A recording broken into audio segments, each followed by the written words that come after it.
Hi everyone, let's solve this question.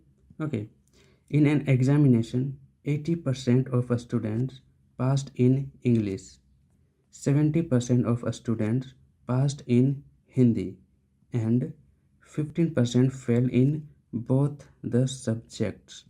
What is the percentage of students who failed in only one subject? Okay, तो देखो इस question को solve करने के लिए आपको पता होना चाहिए वेन डायग्राम का कॉन्सेप्ट। ओके, तभी आप इसको इजीली सोल्व कर पाओगे। ठीक है, तो यहाँ कितने सब्जेक्ट दिए गए हैं?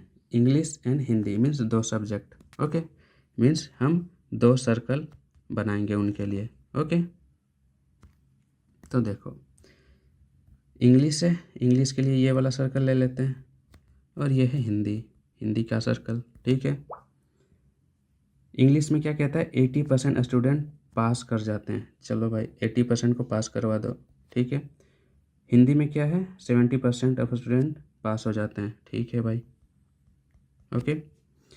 और क्या कहता है? 15% failed in both the subject. देखो ये जो ब्लू वाला है, ठीक है, ये किसके लिए मैं दिखा रहा हूँ? पास के लिए। ठीक है, और रेड वाला जहाँ दिखेगा आप समझ लेना कि ये फेल के लिए दिखा रहा हूँ। ठीक है, तो ये क्या कहता है? 15% फेल्ड इन बोथ। ठीक है, मीन्स ये जो बीच वाला है, ठीक है, यहाँ दोनों आ जाएंगे। ठीक है, तो इसका बात कर रहा है, ये कितना है?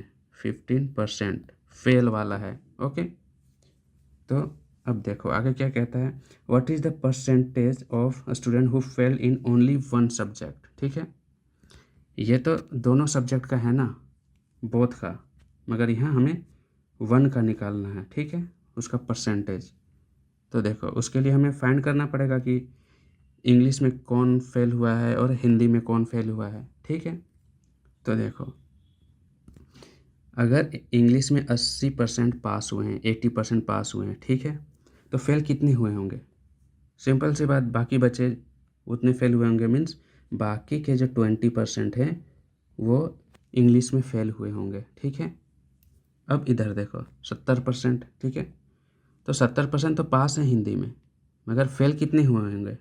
बाकी बचे 30%। ठीक है, ओके, तो यहाँ देखो, यहाँ तो आ गया 20%, 30% और 15%। ठीक है, मगर ये हमें एग्जैक्ट डाटा नहीं है, क्योंकि यहाँ भी ये जो ओवरलैप वाला है, ठीक है, ये वाला भी इंक्लूडेड है अभी। ठीक है, तो हम सबको सेपरेट कर लेते हैं। ओके, तो देखो ये फेल वाले के लिए बना रहा हूँ मैं। ठीक है, ओनली फेल वाले के लिए। ओके, तो देखो इधर है हमारा इंग्लिश का, ठीक है, इधर है हमारा हिंदी का। ओके, तो टोटल फेल का कितना है भाई? ये टोटल वाला है, टोटल है फेल आपका 20%। ठीक है, और इधर टोटल हिंदी में फेल कितने हैं? 30%। ठीक है, और बोथ मीन्स हिंदी और इंग्लिश दोनों में फेल कितने हैं? 15%। ठीक है, ओके, तो देखो ये जो 20% है ना, ये इस पूरे सर्कल को दिखाता है। ठीक है, समझ में आ गया? तो इस सर्कल में देखो, अगर फेल वाले को 15% तो इधर ही है, तो टोटल 20% होने हैं ना। तो जब टोटल 20% होने हैं तो ओनली इंग्लिश में कितने फेल होंगे? 5%, तभी तो दोनों जुड़ के 20% होगा। ठीक है, तो ये किसका आ गया भाई? 5% फेल इन ओनली इंग्लिश। ठीक है, ओनली इंग्लिश। ठीक है, तो उसी तरह देखो 15% यहाँ है, टोटल 30 बनाना है, तो ओनली हिंदी में कितने फेल हुए होंगे?